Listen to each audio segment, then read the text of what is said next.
Okay, well, we're going to have to pursue this detail with our website. Megan, would you see me after class and I'll give you Anthony's information? Okay.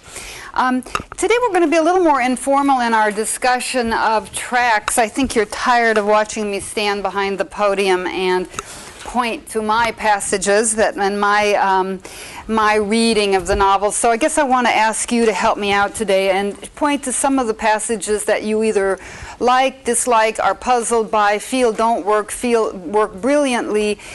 In other words, and then what they can tell us about the issues, the plot, the characters, as we try to sort out the novel. So I'm going to call on all of you, at least be ready that I call on all of you. It's always nice to just hear from you a little more than I usually do.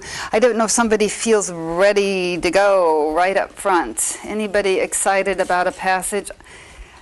Okay, Tracy, thank you. That would be great.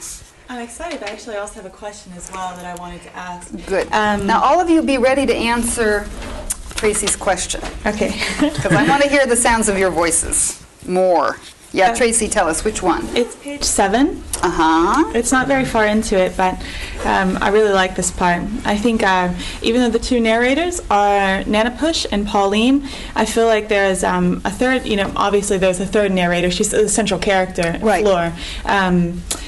It's like, instead of, for me, it's not Nanapush and Pauline representing the opposite poles, but Pauline and Fleur representing the opposite poles, and Nanapush being like the central part that pulls it all together. Yeah, that's a nice way to think about it, because you're right, we haven't given credit to Fleur for some of the narrative, and you're right, she does do that. So show us the passage. Okay, this is kind of about something else, but this is about Nanapush being the central, and Pauline represents them just giving up all of their identity, and Fleur represents that inability to give up any of it, and she disappears, her tracklessness at the end of the novel. See, that's a very nice point, her tracklessness. That's right, we followed her tracks. We looked at that passage last time where her tracks go from human feet to claws and so forth. But at the end, we have that word, the trackless wilderness, meaning that nobody's been in. Well, obviously indigenous peoples have been in, but she's trackless. I think it's a very nice thought. I hadn't had it. Absolutely, and that and it's important because her tracklessness, she doesn't have a history. She doesn't have a written history. She doesn't have an oral history. That is her tracklessness. If you call history the tracks of something, she doesn't have it. She doesn't leave her history behind. Yeah, but we'd have to be careful though, because there are tracks. Why do you say she doesn't have an oral history? I mean, she is part of the indigenous group that remembers things. Definitely. She doesn't play a role in the narration of it. Okay. In the actual document, in the written documentation, even of Nanapush, even though he doesn't write his, it is documented. That's right. You know what I mean? She doesn't. She's not an actual narrator, and I think that's why she's not a narrator. Yeah. So. Okay. So which passage are you interested in? It's in the middle of the middle paragraph, and Nanapush has been on the point of death, and Father Damien comes in and finds Nanapush and Fleur, and Nanapush begins to talk again. Nanapush hasn't even been talking. This is the man who talks the whole novel. Yeah, that's right. Incessantly. And Father Damien comes in and it says, Father Damien looked astonished and then wary as I began to creak and roll. I gathered speed. I talked in both languages in streams that ran alongside each other, over every rock, around every obstacle. The sound of my own voice convinced me I was alive. I like that. It's so important that he's the one carrying on the oral tradition, and that he speaks in both languages. That's that combination of Fleur and Pauline, and that he can talk to someone who represents the spirituality of another kind, of the Catholic spirituality, as opposed to his kind. Right. I just really like that part. I thought it was and let's keep reading just down to that one sentence paragraph that's below. Just keep reading until that one sentence paragraph. Yeah. I kept Father Damien listening all night, his green eyes round, his thin face straining to understand, his odd brown hair in curls and clipped knots. Occasionally he took in air as if to add observations of his own, but I pushed him under with my words. And he said, I don't know when it was that your mother slipped out.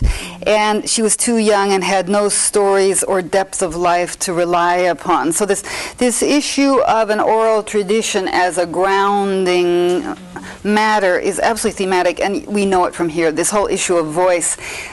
Sometimes I teach this wonderful novel called The House of Breath, Breath, by William Goyen, a Texas writer.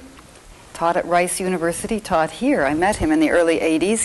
He passed away about 10 years ago or so. A wonderful writer. The House of Breath, 1950 is that novel. And it's all about this young man's going back to a place that is called Charity, Texas. He's based on Trinity, Texas, where he grew up.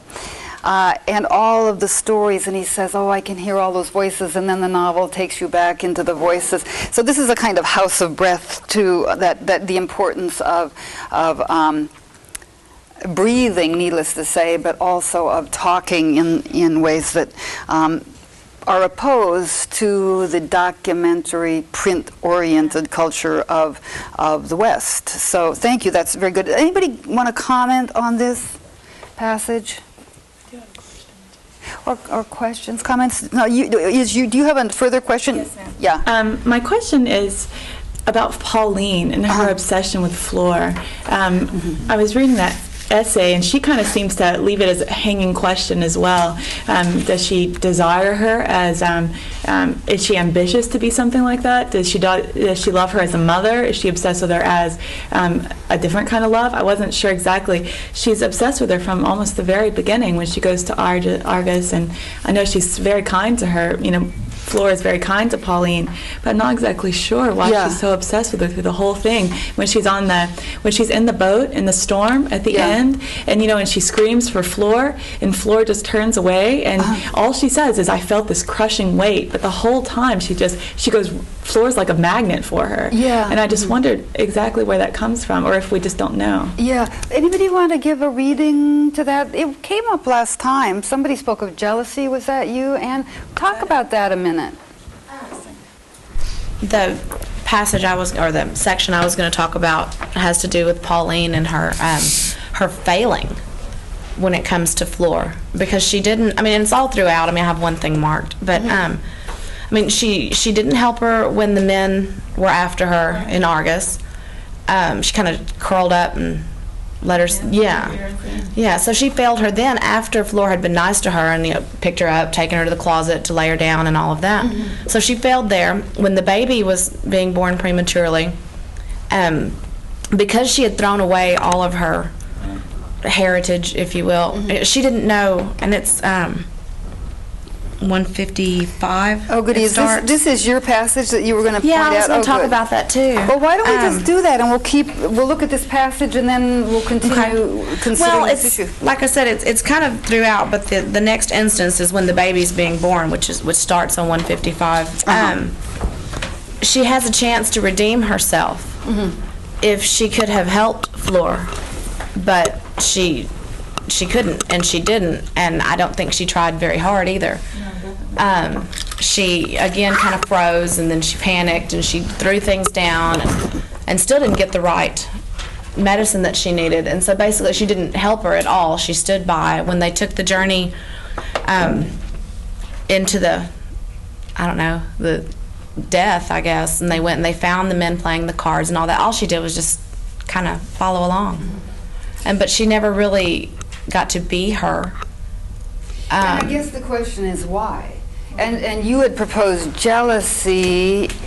Well, not so much that she wanted everything that Fleur had, but she was just very aware of the fact that she wasn't Fleur.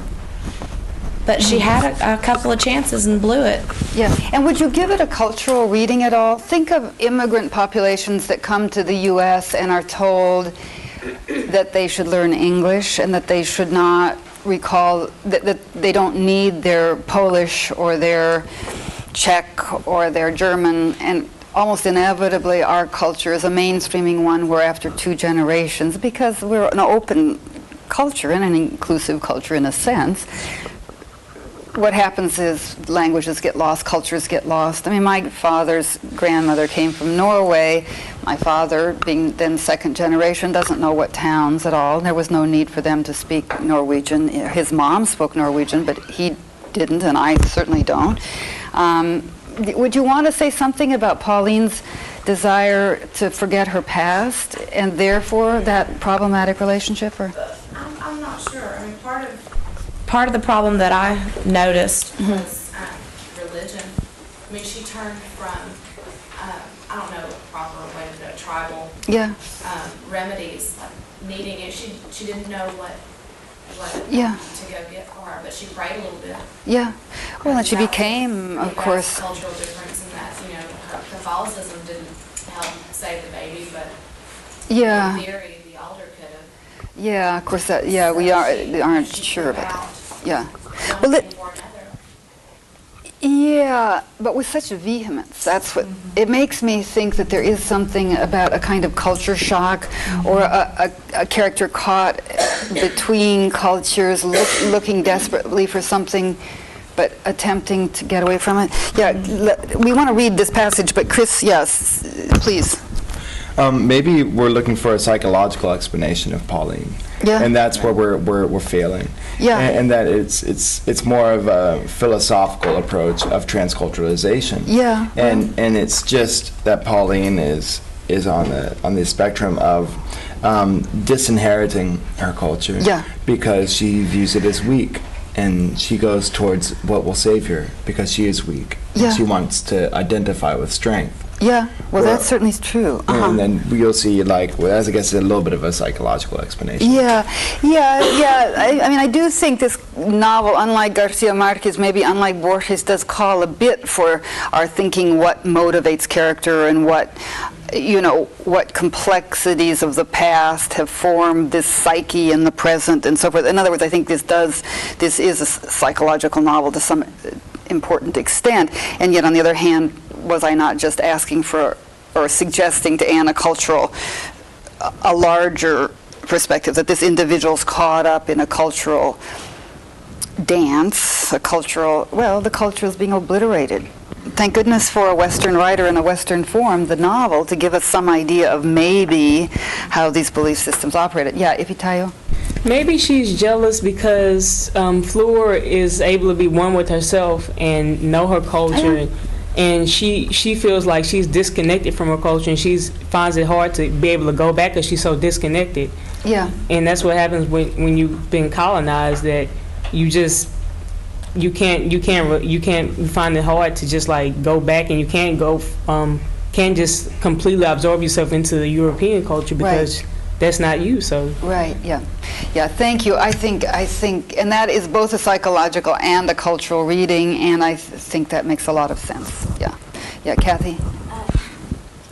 I agree, and I think that really Pauline she's invisible. She's just invisible, and I think that she feels that way, and I think that does go into psychology, but. I feel like religion is where she found a place. Yeah, that's a good point. I mean, she really did find herself, and I don't know. I felt like it was almost like I know this is weird, but like a serial killer moment.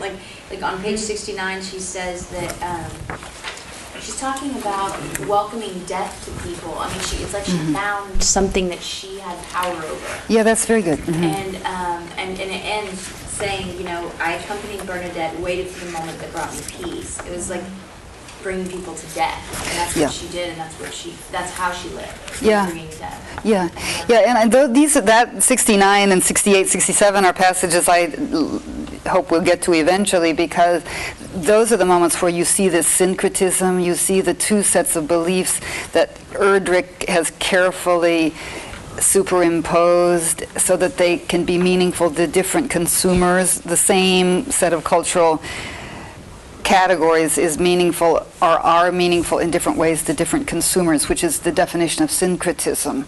If you think of the Baroque altars in the New World, which we've talked about, where different, or the Virgin of Guadalupe, who is worshipped by Catholics as a Catholic virgin, by indigenous peoples, at least early on, as an indigenous goddess. It's the same image. So that's a nice place to go, and we will perhaps later. Okay, Anne, read us your passage on 154, did you say? Well, it's a lot. It's like the whole, starting on 155 all the way through to 162. No, don't do that. Just read us, Who brought up her being invisible? that was Kathy. There is a moment on 162 Uh-huh. at the card table. That moment seemed to last so very long. It's right in the center. Okay, now hang on. Yeah, right in the center of in that big-ish middle paragraph, one sentence down. For the men turned to me then, picked me out among the watchers. Their eyes followed me through dead air, no matter how small I made myself. The old trick did not work this time. I was visible. Keep going. They saw me. They saw me, and it was clear from their eyes. They knew my arms had fixed the beam in the cradle back in Argus. I had sent them to this place. Wow, yeah. So, I mean, that's kind of her big moment of truth. It's a big failing. I'm very frustrated with Pauline. Yeah. Because, like I said, she had her chance. She no matter how religious she is, she locked those guys in there. Yeah. She didn't help Fleur, which, I mean, there's a lot to that, I suppose. Right. But then she didn't come through, and that was her moment. She was visible. She knew she'd blown it. And how does Erdrich set up this scene where they see the dead? How does that happen? Fleur and Pauline are there. Would you remind us of this group of pages that you've just called attention to? Anybody remember how it's set up? Anne, do you? It's after the baby was born, and Fleur is very frustrated. Yeah. To say the least. She's dying, really, right? Mm-hmm. She being. Fleur. Mm-hmm. Richard, look with us here. I want to see, I'm sorry, I don't have this passage marked very well. I want to see how, I think it's the bottom of 157, where she moves into this other world, which is the world of the dead. And she's very familiar, as you pointed out earlier, or Kathy, I guess, on that page 67, where she learns to prepare dead bodies, and that is consoling for her. It's at the bottom of 158. Oh, okay. After she'd been anchored with the knife, a swirling blackness lowered, lifted. Yeah, look at the 3 lines from the bottom. That is it. Yeah, thank you. And when I pulled away, the knife from between my thighs dropped. I followed her the way I had in Argus, drawn against my judgment. Mm-hmm. That's when they start the path. Right, and then keep going a bit there. She was barefoot with no real coat. My clothes were newly washed and heavy, yet I was cold. The ice on the crust of snow cut my ankles through my stockings, and the wind shook needles against my face. I thought I'd turn back, but then the trees groaned and whined, almost covering the baby's cries, and my steps quickened to find if it would stay alive. More? Yeah, I'm just going on. So you can almost see how this would be filmed beautifully, a kind of white scene and these almost ghost-like figures moving into this other realm. So, and that keeps on, just follow the paragraphs a bit. The bottom one, we glided west. They're still gliding through this kind of penumbra, this shade.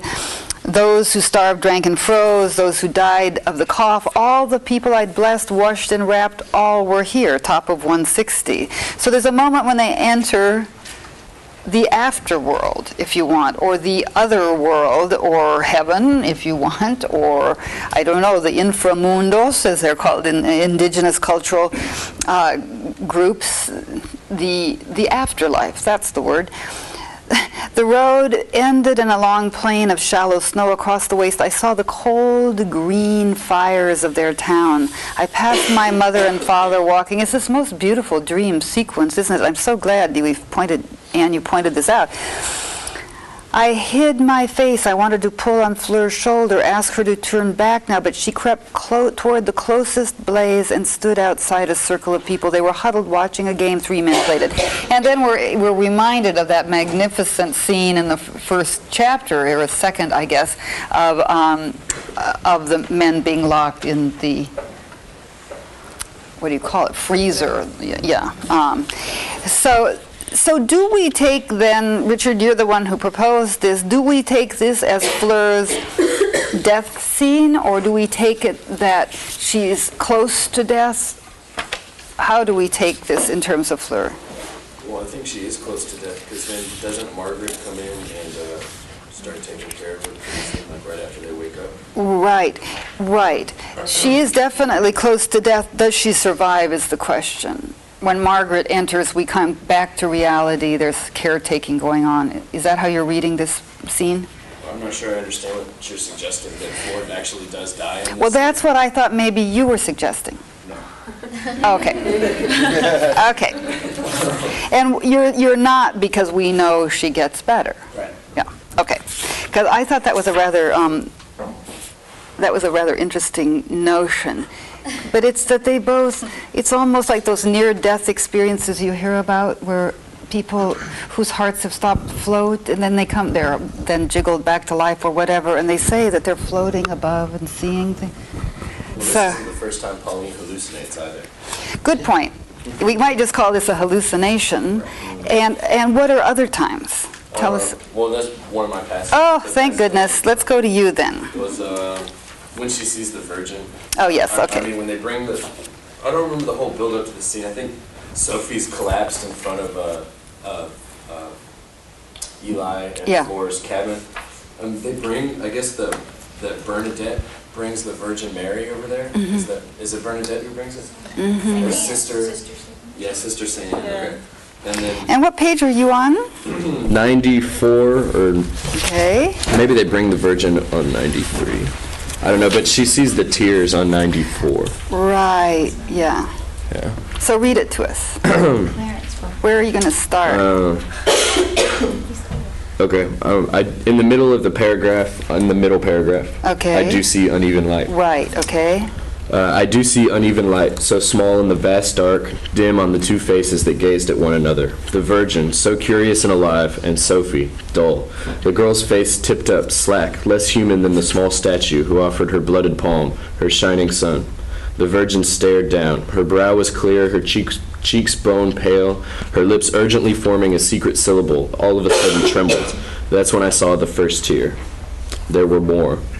And then she just... Keep going, just keep going.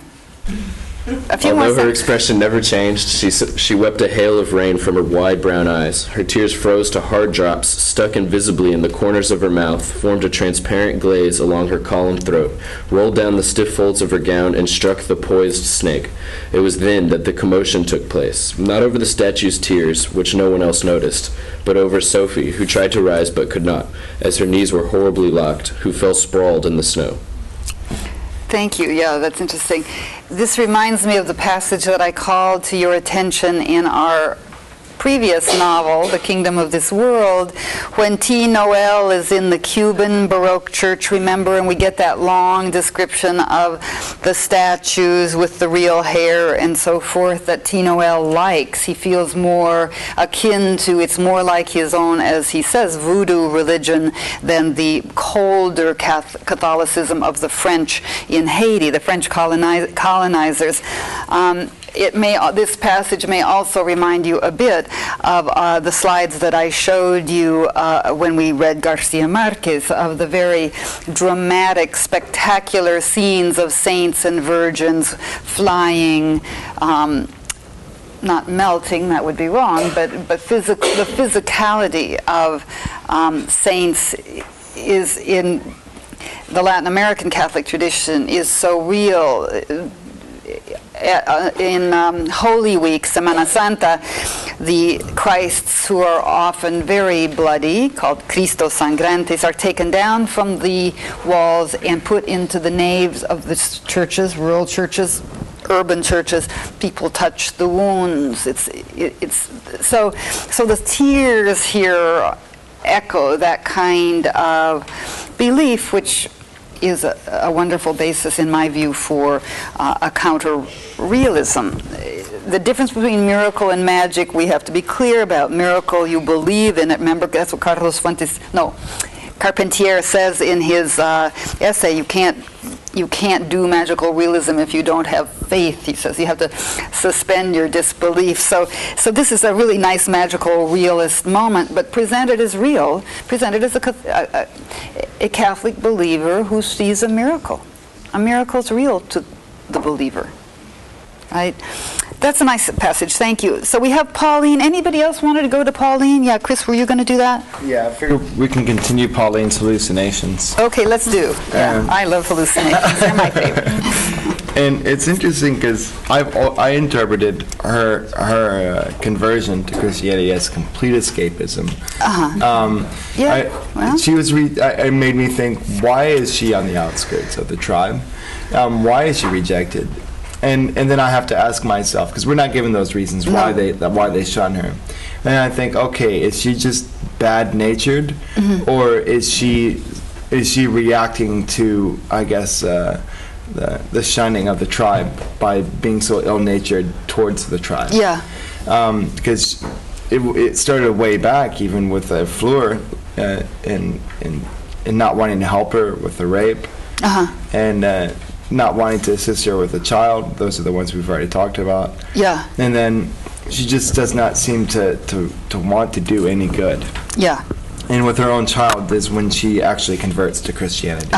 That's the moment. Yeah. And that's back on 132, but that's not the moment I want to talk about. Okay. I want to talk about page 201.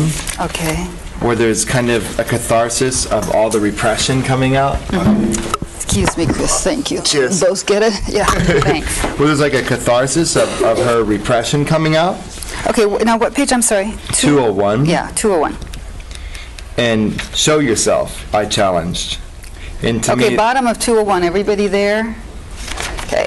That's after she's been in the lake, which seems like a metaphor of Nana Push's joke of the thing that stands above water. Yeah. Right. Yeah. Good point. And it seemed like it was like that Freudian metaphor. She coming out of that repressed sexuality and coming to shore and saying, "Show yourself," but that really being saying, "Show myself." Right. Right. And she attacks Napoleon sexually, it seems. And I was trying to discern what's going on here. Because this is the syncretic moment of both the Indian culture and the Christian culture, and then you can even say the human nature. Okay. And so read this part. And he did, having crawled from the water to confront me in that place. He reared, dropped a blanket set with me in that, set with the mud. The fire glared into my eyes and the heat from his body flooded me. He was not huge, but large enough in the flicker of brass light, a man's size. I held the beads out at arm's length like a noose, and he stepped forward. He retreated, filled his human-looking hands with small stones, and his mouth too, for I think when he spoke, sheer black lake pebbles popped from his broad lips, striking me, burning with a hiss. There was an odd pleasure to the tiny stinging blows, and in the words, which tightened me from nape to heels. I saw double, or not at all in the flickering glow. I felt his breath, a thin stream that swept along my collarbone and my throat as we crushed close. And then I seized him and forced myself upon him, grew around him like the earth around a root, and held him still.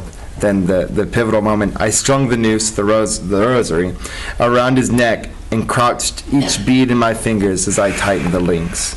And then she kills him. Yeah, isn't that's a very nice moment. She is hallucinating here. She sees herself as converting him, but converting, as Kathy said, to a realm in which she feels comfortable, namely death. Yeah, that's very nice. Just let's finish up this paragraph. It's a kind of, and you're right, it is one of those, if not syncretic, but it is syncretic, but it's basically where there's absolutely two meanings going on. She is performing a conversion, and we see that she's performing something quite different. It reminds me of that old John Donne poem, I think, "Ravish me, you hydra-headed god." Yeah, right, okay. It was complete. Yeah, okay. Yeah, the Baroque loves eroticism and otherworldliness at the same time. So yeah, this is a nice combination. Remember the great example, Saint Teresa by Bernini, where she's in ecstasy, and every art historian and every viewer of that statue is quite clear on that alliance, really, of the physical and the spiritual. It's not as if it's an either or, it's a both and. So yeah, that's a good point. John Donne was absolutely in that tradition.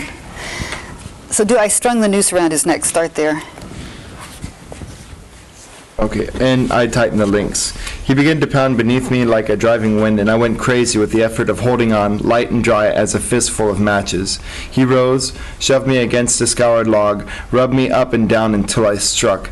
I screamed once, and then my tongue flapped loose, yelled profane curses. I stuffed the end of the blanket in his mouth, pushed him down into the sand, and then fell upon him and devoured him, scattered myself in all directions, stupefied my own brain in the process so thoroughly that the only things left of intelligence were my doubled-over hands. Yeah, thank you. Very interesting. It's not only two things that are going on here. There's obviously a rape going on. There's also a kind of mythic battle with the sea monster. He said he wasn't too big, kind of man-sized. She actually doesn't even, and that he spits pebbles. So there's so many things going on here. What a brilliant writer this woman is. I think very good. Anybody else want to do a Pauline hallucination? I'm not sure how many more there are.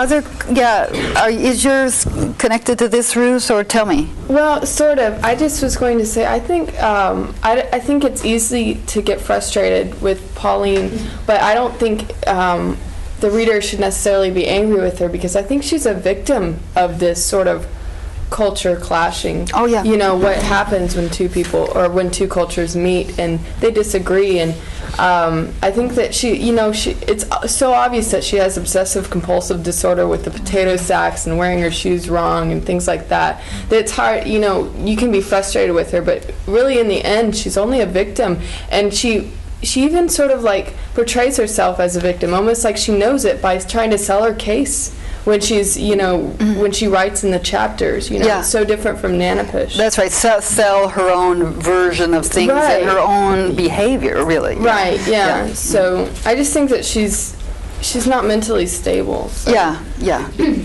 Thank you. Yeah. Do you think maybe when she was in the shed looking for whatever root she was looking for Fleur, maybe it was like she conveniently forgot what the root looked like?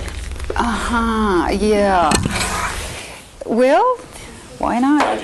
Yeah. Sounds right to me. Would you point us to that? Is that that's at 150? She was talking about. It's 155 or 6. Yeah, when Flora's, she needs the root to stop the bleeding. I guess it's Right. something that'll clot your blood. Yeah, it's like But 156, top of the 156. page. Yeah. She says something like, but I was shaking and I could not remember the plant's configuration, even though its use was common enough for bleeding problems. Mm-hmm. Like, she's probably seen it a million times before, but for some reason, Yeah. she just can't. Well, you all have to push your buttons, otherwise our future listeners won't hear you. Say that again, Richard, if you weren't pushing the button. Would you mind? It says, but I was shaking, and I could not remember the plant's configuration, even though its use was common enough for bleeding problems. So then she asks Fleur, what does it look like? And Fleur says, in the corner tied in a brown cloth. And then Fleur tries to get up and come get it, and can't, and sits down, which probably only made the bleeding worse, and then Pauline still can't find it. Yeah. And so what we have here is two Paulines on the table. We have Ruth's Pauline, which is that she's basically horribly disturbed for reasons that are given in the novel. It's very clear, and that was Ifitayo's point too, that she's caught in the middle and she can't deal with it. But then there is also the other theory a bit. Richard's here, I'll hang it on you for the moment, Richard, but it's been stated before, that she really is malign. That there is a way in which she intentionally forgets how plants look. The scene we were talking about when she strangles Napoleon? Yeah. like, I picture her, you know, in some holy clothing, strangling this guy with her beads, and at first she, you know, she's just talking normally, and then she goes into these wild tongues, and her eyes like roll back in her head, and she's just this total crazy killer lady. Yeah, no, I think with that scene, it's hard to read any other way than that she's in some other zone, you know. She's a crazy masochist. Yeah. You keep forgetting to press your button when you say these pearls of wisdom. She's just a crazy masochist. He said, she's just a crazy masochist. Okay, well, I guess there aren't two versions on the table after all. Norma. At the beginning when she was working at the butcher shop, I felt bad for her because she said that nobody noticed her. She just blended in with the walls.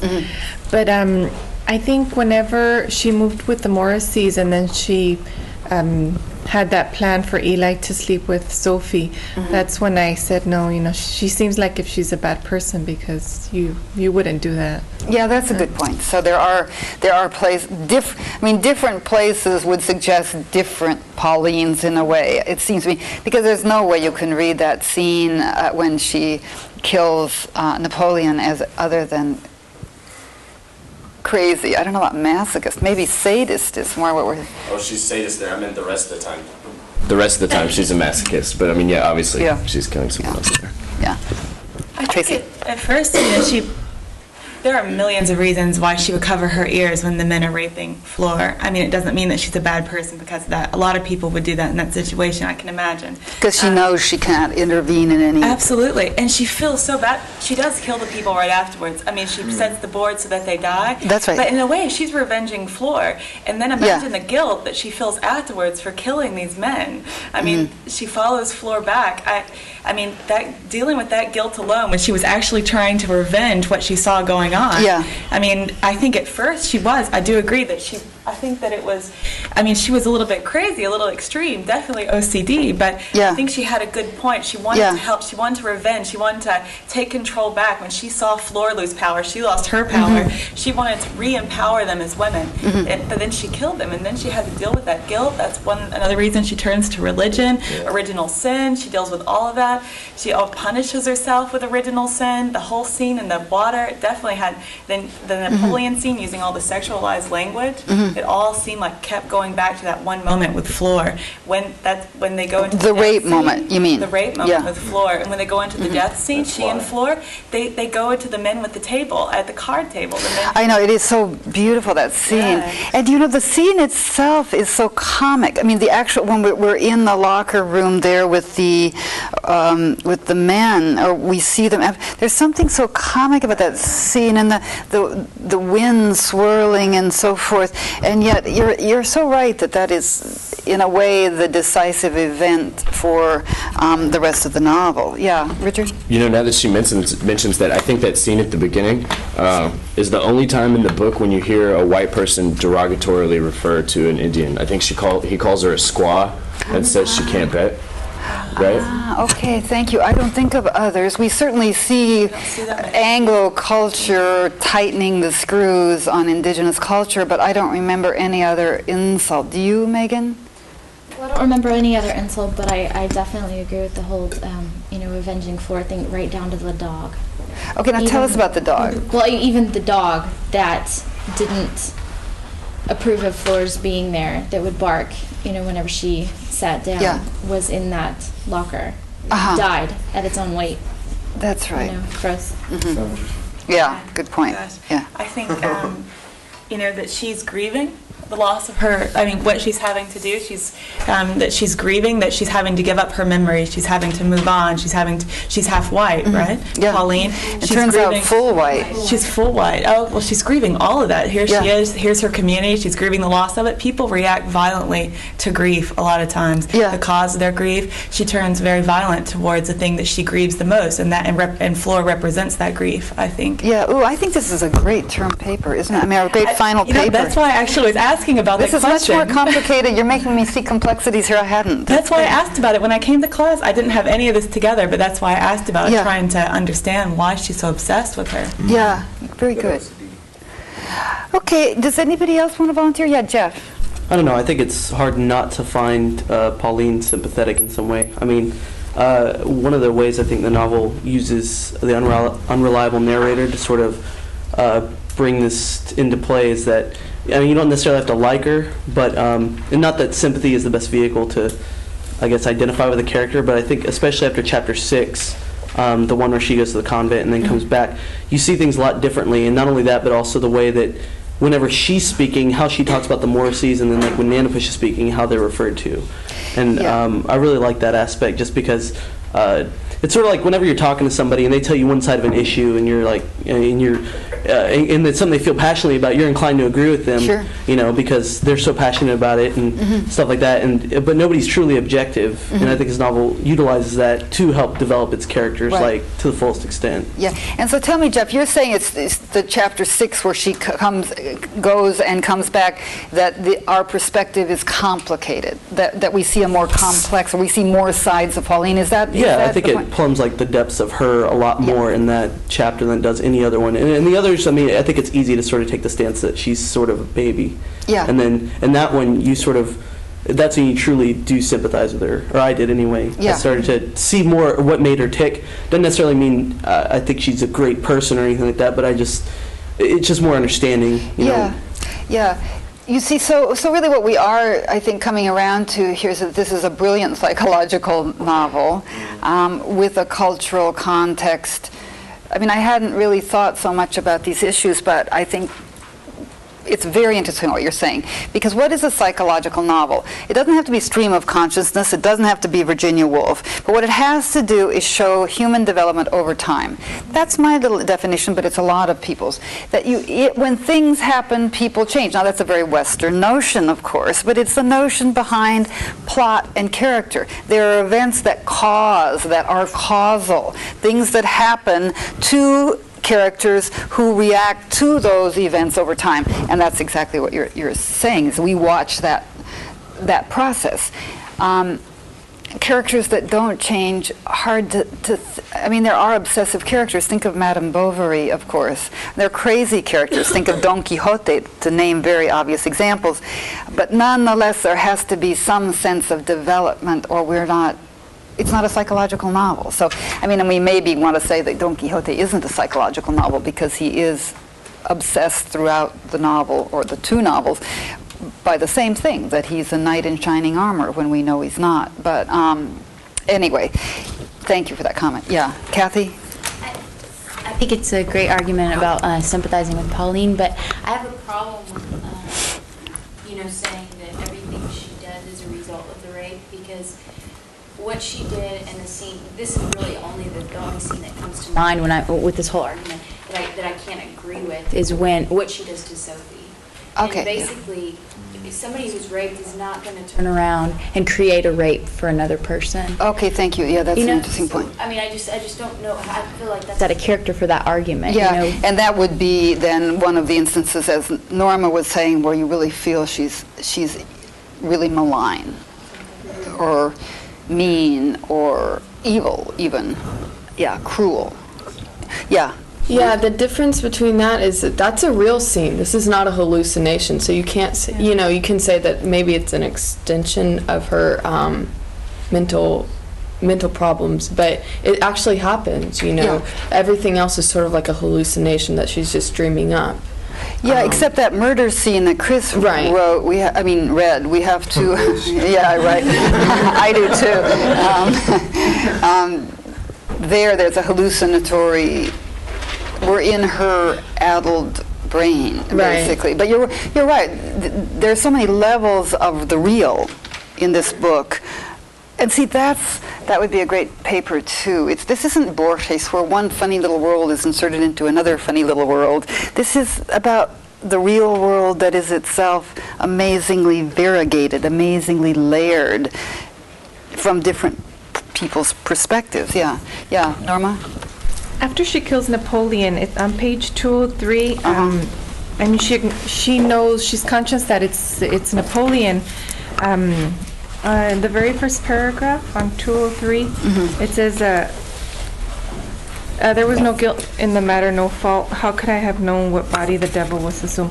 Well, later Wait, on, wait, sorry. keep going. Did you get it? It's about 6 lines down. Do that again. Just, I want to make sure everybody was there and marking their margins here. Norma, read that again. There was no guilt, etc. There was no guilt in the matter, no fault. How could I have known what body the devil would assume? He taunted me, lured me, shed blankets in a heap. He had appeared to me in the water thing, as the water thing, glass breastplate and burning iron rings. But later on, when in the second paragraph, it says, I realized, oh, I'm sorry, I lost my place. Hold on.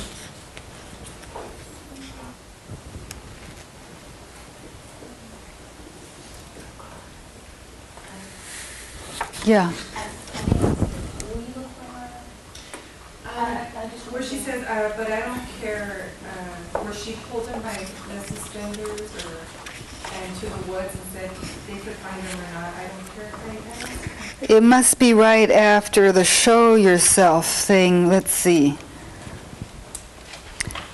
Yeah, it's 202, the last full paragraph. I hung on while he bucked and gagged and finally fell, oh, sorry, not quite there. Then it's got to be the next paragraph or thereabouts where she drags him. Oh, yeah. It's the middle, yeah. 203, right? It's the second paragraph. Right. I dragged him by the suspenders down the crooked path into the woods and left him in high weeds. They could find him or not for all I cared. I think that if someone were had a conscience, they would, I mean, especially because she's going to become a nun, she would go and confess her sin and say, you know, what happened if she thought it was I don't know. Yeah, but see, Norma, I'm so glad you're pointing to this because just above where you started to read, she honestly believes she's killed the devil. And so it is, you know, the religious fanatic, if I may say, fanatical point of view that you do terrible things in the name, I mean, think of the conquest of America. I've said it again and again and again. The conquest is justified by conversion. It's okay if you kill a lot of people if you're saving their souls. And so here there's a bit that I think here she's just desquadrada. She's off her, well, it's an odd view of reality, put it there, because the next section, which ends the chapter, is her happily, look at the 204, after the typographic break at the top, I'm now sanctified, recovered, and about to be married here at the church in our diocese and by our bishop. I will be the bride, and Christ will take me as his wife. I mean, again, that erotic and spiritual mix. The nuns wear wedding rings. They're the brides of Christ, of course. So I think she's just a fascinating character here and quite out of touch with what she's done. And yet, you could read it as you're reading it, I think, which is that she's utterly without conscience, that she wanted this done and she did it. I do think that she hallucinated in thinking he was the lake man, but after she realized it, she purposely took him away from the lake into the woods. And then I think later on it says that it was thought that the pillagers had done that, and yet she didn't come out and say, you know what, it wasn't them. Yeah, okay, thank you, Norma. Yeah, it's very complicated. Yeah, Chris? Back to like the thematic ideas. Yeah. And minus psychological motivations. Okay. Well, to go into the psychological for one moment with Pauline, a lot of people experience trauma. I mean, I'm not trying to say that this is not traumatic, and it's also the plight of the American Indians. Mm-hmm. I think is probably the worst historical thing I've ever learned about, besides maybe some of the purges in Russia. Mm-hmm. But aside from that, just the other villages do not behave the same violent reaction in manner that Pauline does. Mm-hmm. So I don't want to say that that's the reasoning for it. Yeah, you're rejecting the victim argument that Ruth so eloquently proposed. Yeah. But I hear you. Yeah. And then just going, okay, and saying if that's the case, then and using other people as evidence against it, who do not behave that way, then say that she's writing thematically, and that what are the two things that Pauline is really obsessed with are death, the exit from life, and birth, the entrance into life. Yeah. And Yeah, and the novel sexuality, starts you know. our people were falling like the snow, doesn't it? I mean, if you wanted to say there's a thematic thread that Pauline is a part of, as any novel has a certain, let's say, arc to it, which is created by all of the things in the novel. I mean, if you finally want to say, what is a given novel about? If we say, what is 100 Years of Solitude about? I think I could come up with a single sentence. Right. And then I could find ways that everything contributes to it. And I think you're right. This novel, if you had to really say what it's about the death of a people. It's about the death of individuals. It's about death. And then the life part, yeah, well, there are babies in there, but it doesn't go well for them. So. Right.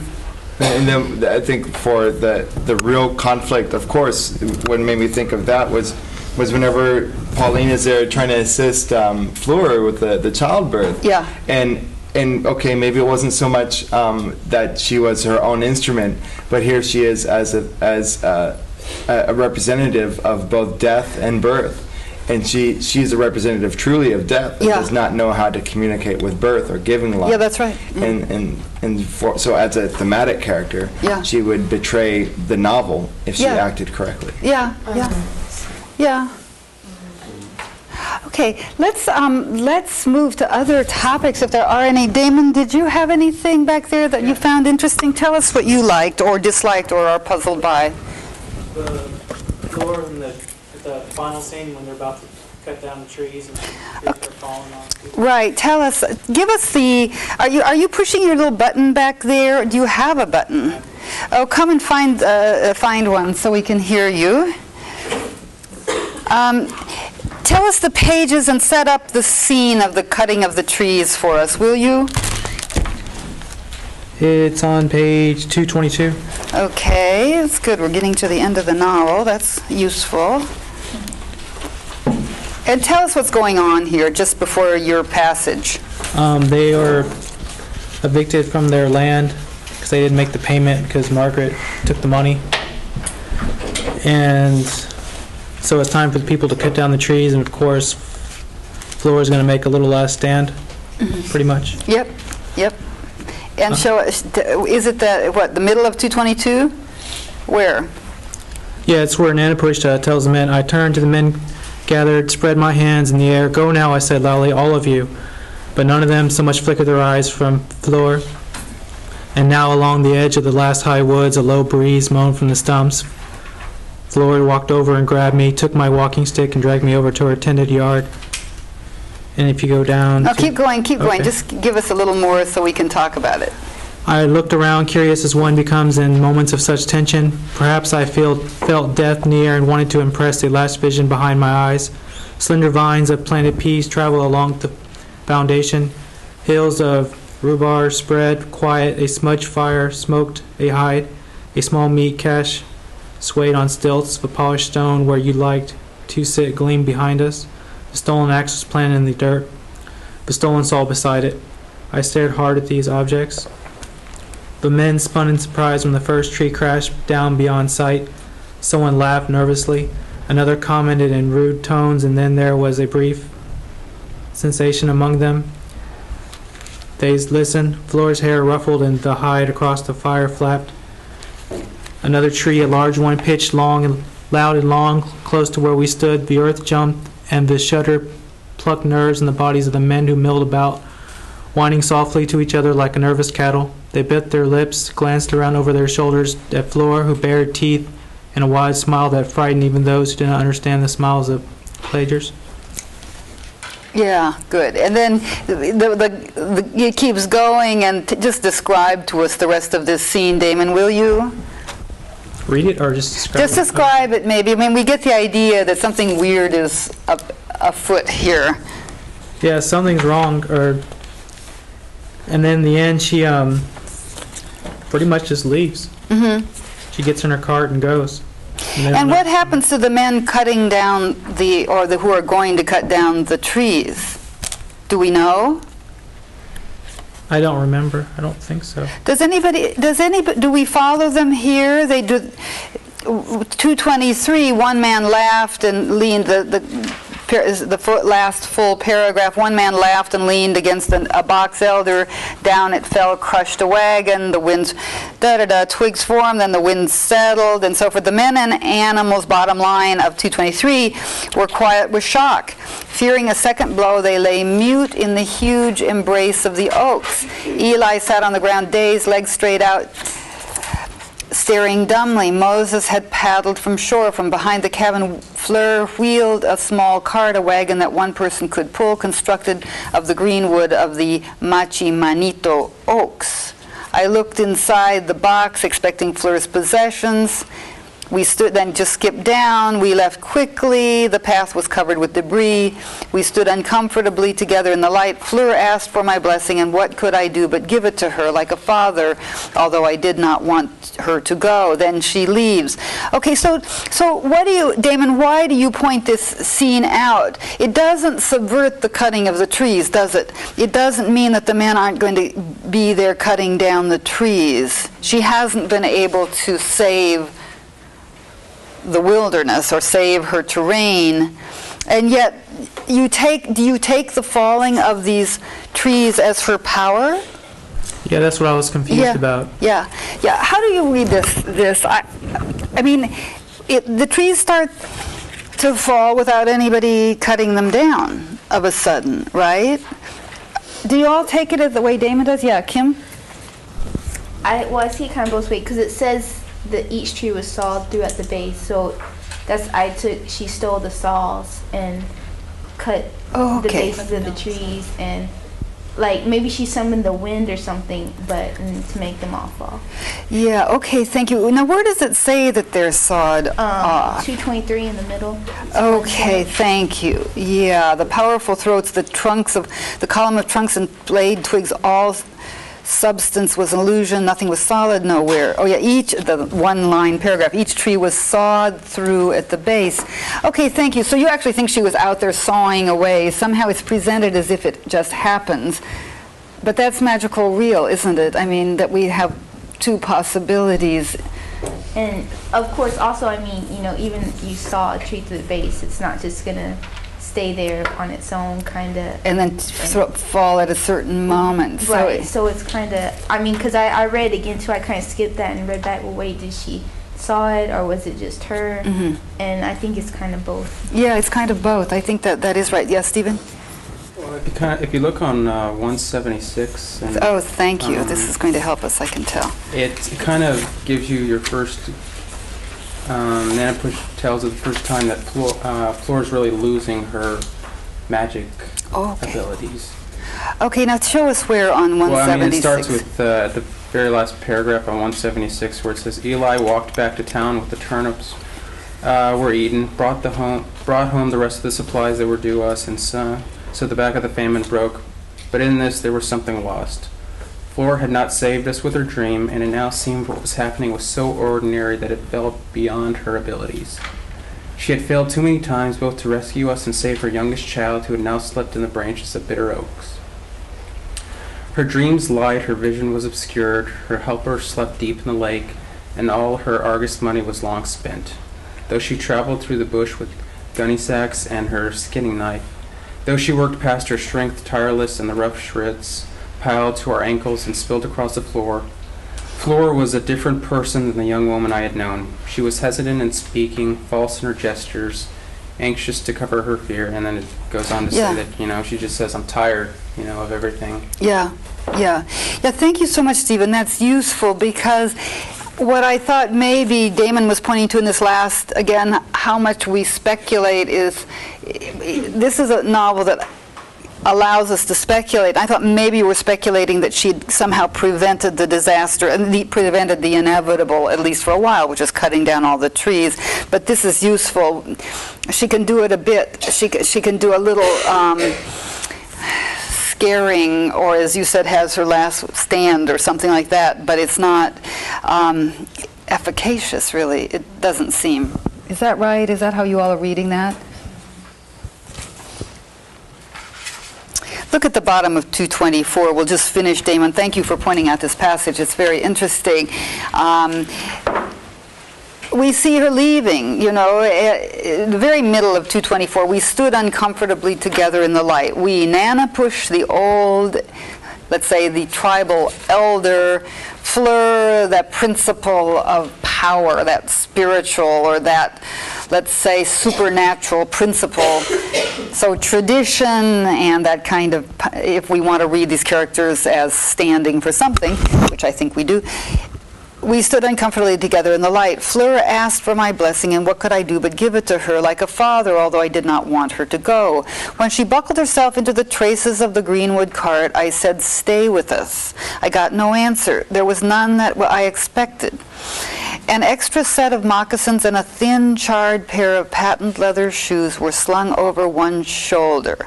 Into her hair, grown thick again, she'd thrust the white fan from Eli, provided from my third wife's French trunk. Her earrings gleamed, the fan fluttered like a wing.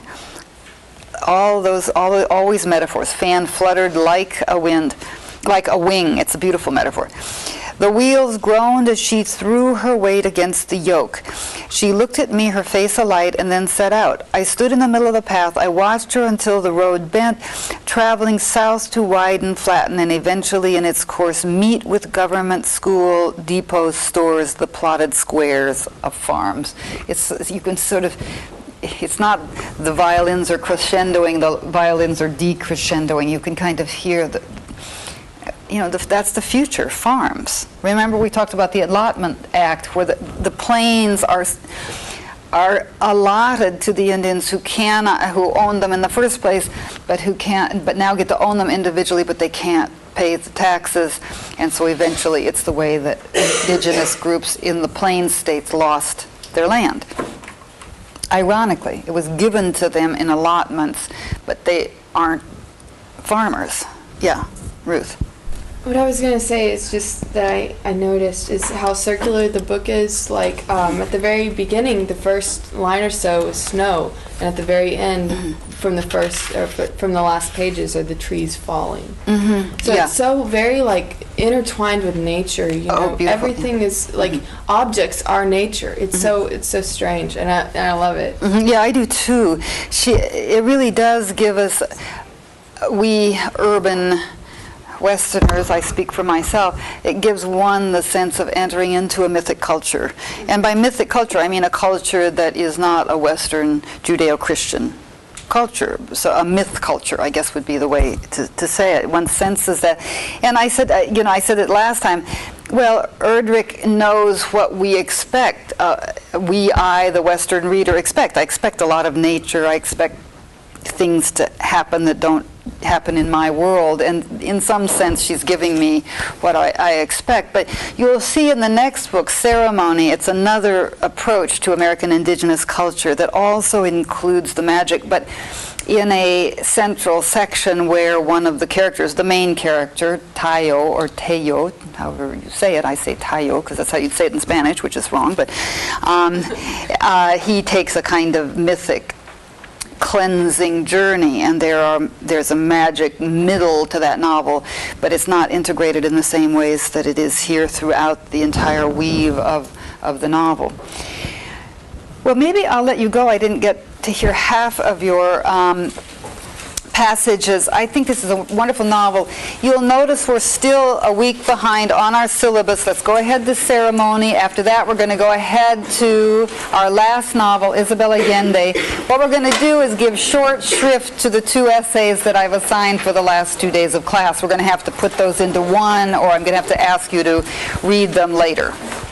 See you Tuesday.